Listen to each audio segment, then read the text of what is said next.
सापडे त्वरित जरी तो सजीव आपुल्या हाती, अंगीची तमाच्या रत्ने होतील ज्योती, देतील आपणा प्रकाश राती राणी राती.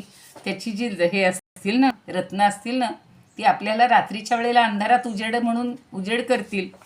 देतील आपणा प्रकाश राणी राती, संगती येऊ त्या परत पुरीसी जाता, मज आणून द्या हो हरिण अयोध्यानाथा.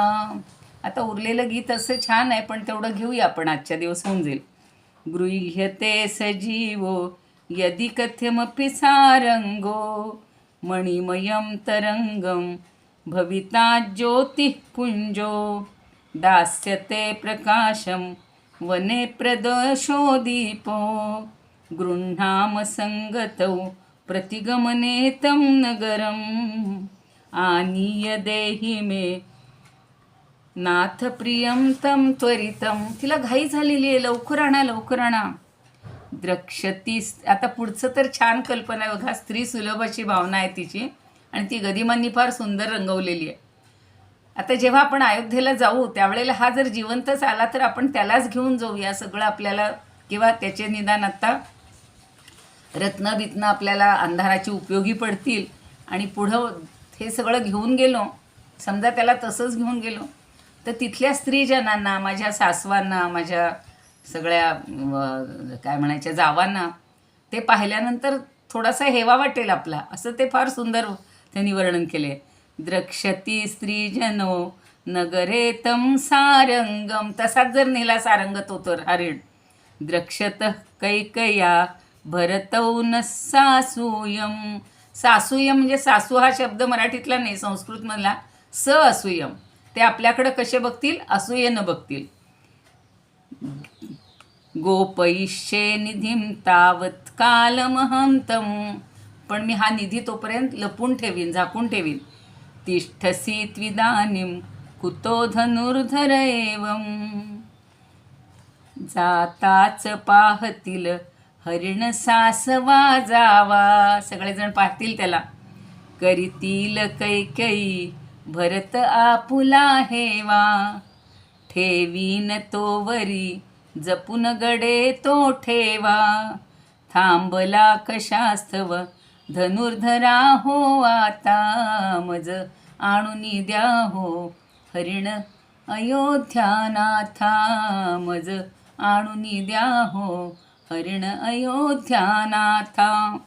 फेकून बाण त्या अचूक जरी माराल. समजा जिवंत आणला तर चांगलंच आहे, पण जर तुम्ही अचूक बाण मारला तर काय होईल. काढून भाऊजी घेतील त्याची ख्याल. खाल म्हणजे त्याची कातडी. त्या मृगासनी प्रभू इंद्र जसे शोभाल. तिला स्वतःपेक्षा आपले प्रभू इंद्रासारखे शोभून दिसतील. सिंहासनावर जसे बसतात तसे या आसनावर बसून. तो पहा दिसे तो दूर टेकडी चलता. आता तो दूर टेकडीकडे चाललाय, जा जा लवकर जा. प्रक्षिप्य सायकम व्यत्ससी यदि निपुणंत्वं, देवरोशिष्यते चर्मोत्कृत्य तदीयम.